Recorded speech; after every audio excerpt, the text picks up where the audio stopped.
Hey, everybody.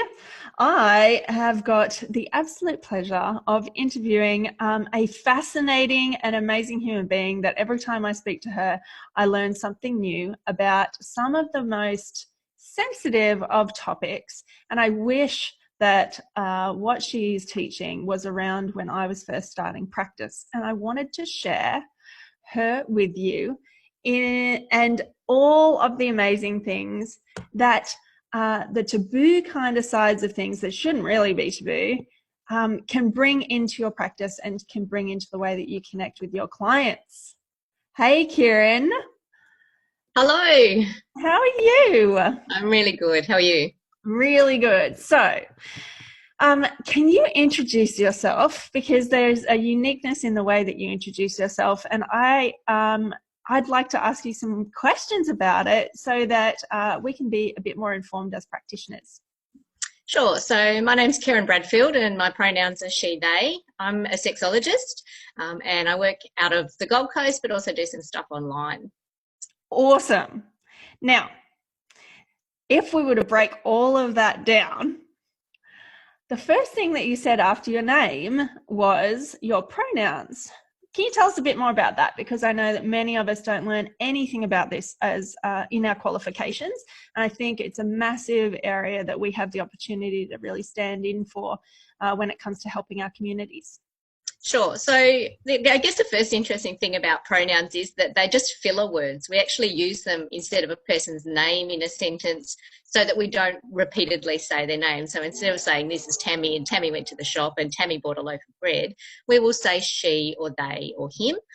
And pronouns are really gendered. So for the most part, people will use she or he.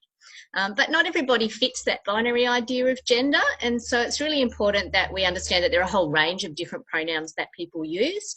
And the more that we get into the practice of using them, particularly people who are cisgendered, which means that their gender identity matches the private parts or the genitals that they've got, the more that those people and allies can use them, the more it opens up space for that just to be normal practice, so that people who are non-binary or gender non-conforming or gender expansive, it's a safe place for them to use their pronouns as well. And I love that you use it straight up so that there isn't any queries or qualms about it, and it opens up a conversation for somebody who might be exploring it for themselves as well. Absolutely, yeah, and that's a responsibility I think that cisgender people can take on, because traditionally the world is much safer if you're cis, whereas for trans people the world can be a really unsafe place. And so if we normalise that, it's actually helping to create that safety for other people. So the last bit of how you introduced yourself was as a sexologist. Now, the first thing that comes to mind for a lot of people is, well, you must help couples with sex. But what is it really that you do?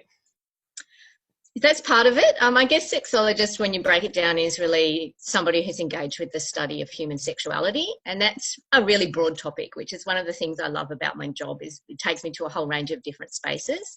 So part of that might be sex and relationships therapy, but my passion's really around sexuality education and really starting those conversations and helping people learn. Because I think, as you said at the beginning, we don't get it. As you know, most of us as adults didn't get any sexuality education. If we did, it was really boring and unhelpful. It didn't apply to the relationships and sexual experiences we have as adults. So and that then carries over into our work as practitioners, because we've missed out on the bit as young people, and then we're expected to kind of know it and have those skills as practitioners, but we're not taught it in our uni degrees or in our education as adults either. Yeah, and you just brought it up around being brought up in especially the Australian culture, that even talking about sex is very taboo. Here, have a book, figure it out for yourself. Don't ask me any questions about it, especially don't ask me anything about my personal experiences in it. And often is the case about not even talking about the emotional sides of things, and that leads to hidden things like trauma. And then the continuation of that is through our qualifications, where we don't get even told to put certain things on intake forms. What do you think are the biggest things that are actually missing when it comes to health practitioners and the way that we are actually informed to help people? I think definitely our own base knowledge, and that carries over then to discomfort. We bring our own attitudes and values, and in Australia, we are raised in quite heteronormative environment for the most part. We learn that sex is penis and vagina, and that's the full breadth of sexual activity. We learn that there are only men and women, and if you've got a penis, you must be a man. And all this information is not only outdated, but it's skipping huge chunks of our population and potential client base. So we're really not getting that understanding. And then when we're uncomfortable, how are we bringing this topic up with our clients? Because they're uncomfortable, and it's not their job to bring that up. It's our job to ask the right questions and open up and facilitate that conversation. So it could be that your intake form recognises gender diversity. It could be that you're making sure that your spaces are trauma informed, that there's disability access. So many things that we need to be doing. And, you know, I say disability and people might be thinking, what's that got to do with sex? Well, disabled people have sex too. You know, we're not taught that either. It's this really ableist idea. It's a really ageist idea. Are we asking people over 80 about their sexual practices? Because we should be. Yeah. So it's, you know, so much is missing, and it all stems from that beginning of our own experiences, and we just carry that through our lives. Yeah. And you mentioned about, you know, the simplest of things like gender on your intake form, but you also mentioned trauma-informed and trauma-aware areas and safe spaces. And I know that even in speaking to you, some of your, you know, the biggest why inside there is to keep people feeling safe.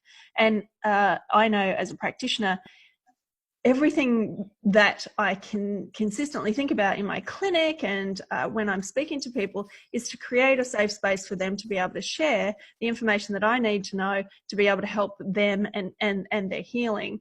And the whole trauma aspect of things, especially if you are a cisgendered person who has never experienced trauma yourself, you're literally blindsided by the fact that we have the privilege of never being exposed to that. So what are some things when you are talking about trauma, and how does that come up for health practitioners, do you think? Yeah, I think privileged is the word that you said there that's really important, is to acknowledge that we all have privilege. Sometimes we're the privileged and sometimes we're the oppressed, and that dynamic changes organically and over, you know, all the time depending on who we're talking to. But checking our own privilege is a really important part of that, is recognising that other people see and experience the world in really radically different ways to what we do. And part of that then is around safety. Is we can never say that a space is safe. We can make it safer, but everyone's idea of safety is really different as well. So what feels safe to me might not feel safe to you. And there might be somebody out there listening who's thinking, well, that wouldn't make me feel safe either. So it's actually putting ourselves in as many possible shoes and understanding experiences of other people. And also recognising that it's not about understanding people the way that we want to be understood. It's trying to learn how they want to be understood. And that's how we get to that much safer idea of, you know, moving through the world and setting up our practices and our questioning and our procedures and all of those things that come with that. There's so many different aspects to do with that. And you do a lot of speaking for bigger organisations to ensure that they have some of these practices in place when it comes to gender and trauma and ability and all of these different aspects. When we're going into these larger places and larger organisations, and I've been in some where there is no training at all, and some people, you know, some employees will come to the side and mention that different people in there aren't making them feel safe depending on the words that they're saying or where they're standing near them, and other things that I have the privilege of never even understanding or conceiving of being a thing. And so what are some of the things that you come across fairly regularly that you see in workplaces that we just get totally wrong? I think definitely misgendering and dead naming people. So dead naming is when we use the name that a person might have been given when they were born but no longer use because they've transitioned their gender, or they have managed, or they are realising their true gender identity, and so they've chosen a name that suits that. If we constantly refer to them to their old name, that's called dead naming, and that often happens because that's the name on their official paperwork. So it'll be the name on their Medicare card, it's the name on their driver's licence, it's the name on all the HR paperwork, and it's really a again, it's the privilege and an arrogance of other people to continue to use that name. If I went to someone and said, look, my name's Kerrin, I would expect people to call me Kerrin regardless of what my paperwork says, and that's about respect. So that happens quite a lot, and misgendering is about using those wrong pronouns. So that's why if we all start by introducing ourselves with pronouns, we're limiting the chances and the times that can happen to other people. And I guess from one of my other sort of passions, which really is around gender-based violence, is a lot of that stuff that we associate with misogyny, the racist, the sexual jokes, the rape supportive culture, all of those things, that locker room banter that we hear in workplaces that makes cis women feel really uncomfortable. It's also making trans women uncomfortable. It's making gender expansive people uncomfortable. It's making everybody who's not a middle-aged white guy uncomfortable. That's really problematic, and it's so easy to change that culture in a workplace, but it's also really hard to raise that, because if you're the person who's the target of that, you're already unsafe, and then we're putting the onus on the person who feels unsafe to speak up, and that's really the opposite of being trauma informed. It's such a huge spectrum of experiences, and oh my goodness, so there's so much to explore in these areas. It's amazing every time I talk to you. So the other thing that I've seen as a practitioner is the first time somebody came to me and was talking about their mental health and their experiences in the past, and when something changed for them on a physical well-being level, and then we explored what was happening at the time in their life. They went through a very serious sexual trauma, and I wasn't at all aware of how to deal with the conversation, how to be with the situation, how to not fix, I had to do so much work to understand what I needed to do there. What's your take on what happened, how we are not ready for that kind of stuff coming out as a practitioner, and given the statistics on abuse and sexual trauma, and there's so much here in Australia. What's your take on what we're missing there? Yeah, it needs to be a fundamental part of most degrees, particularly for health and human services. People, I think that there are millions of people in this country alone who have experienced trauma, who have experienced sexual violence, and we're not given the skills. And, sometimes the skill is as simple as saying, well, sorry that happened to you. I'm here to help. What do you need from me? And you could do that. You could teach that in a lecture in an hour or less. So it's just, I think that it's not recognised and prioritised. It's all this other stuff that's seen as being more important to health. When we look at health through a biopsychosocial perspective, then why are we neglecting that bit? Why are we neglecting the social aspect? Because it sounds so simple, but the thing that helps heal trauma is relationships. And we're not taught those in our degrees either. How do we build strong relationships? We do a little bit on rapport building and, setting up that kind of part, but how do you fundamentally build a relationship and a connection whilst also maintaining professional boundaries? And I think that's why it's often avoided. It's seen as that murky kind of ethical grey, don't get too close to people. But we need to get close to people if we want to be able to open up that discussion as well. Yeah, definitely. And it has that vibe, right? For a lot of us who haven't explored these conversations, it has a real jiggle vibe, and that energy, I mean, given that a lot of our practitioners are empathic, we're going to be feeling those sensations before we have an opportunity to come out with a conversation, or even, come out with something that is supportive or helpful. It creates a really different environment, and it's an ongoing thing to be able to be with that jiggle and then to be in the practice of being supportive in that way. So what happens with you guys as sexologists teaching this kind of stuff? Because it's not just one conversation, it wasn't that first person that told me they had been raped that changed things for me. It was me listening to podcasts. It was me going and doing other small courses. It was me having conversations with people that changed the way that I showed up in that situation, so that it didn't feel quite so, oh my goodness, what am I going to do? Freak out for me, and then obviously freak out for the person that I'm supposedly trying to help. What is it that you guys do that gets you into an ease of having these conversations? So I guess firstly, sexology is a master's degree. So it's most people go into a sexology study with a background in health and human services. But part of those master's degrees is a really focused attention on our attitudes and values. So the academic stuff is there, but what's really at the core of it is helping us understand how we feel about sexuality, how we feel about sexual violence, about power dynamics, about privilege, all of that stuff. Because the more we can understand how we feel, when our clients show up, we already have an idea of what our body response would be. And so it's that embodiment, I guess, of those sensations of actually, I kind of know how my body will respond to this because this isn't the first time. And I think too, education's got the power to change the world. And that's why I'm so committed to what I do, is that it's conversations, it's learning, it's unpacking, it's talking. And that's the only way we're really going to get there. And I think it's also not being too hard on ourselves the first time that we get it wrong. It's okay to make mistakes, and I certainly have made mistakes.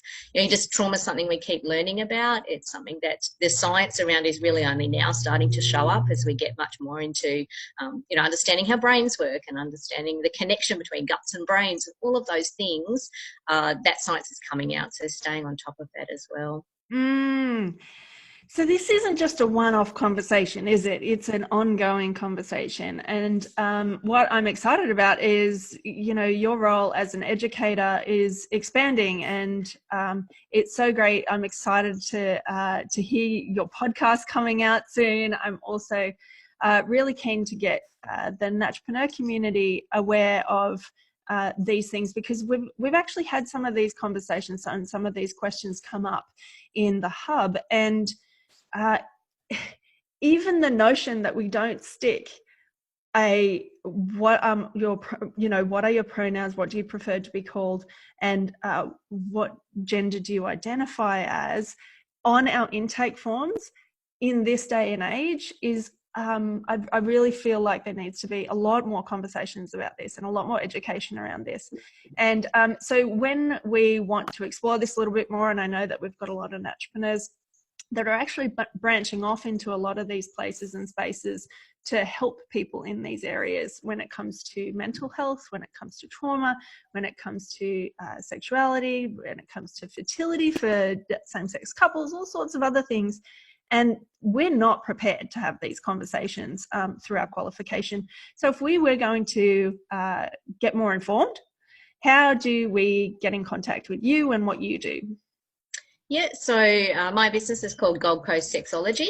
So you can jump on my website, goldcoastsexology.com.au, and you can email me and have a chat on there. Also through the Facebook group, there's always lots of really interesting discussions around sexuality going on there. As you said, I've got the podcast starting up in the next couple of weeks. So it's called Messy Hats. So people might want to keep an eye out for that.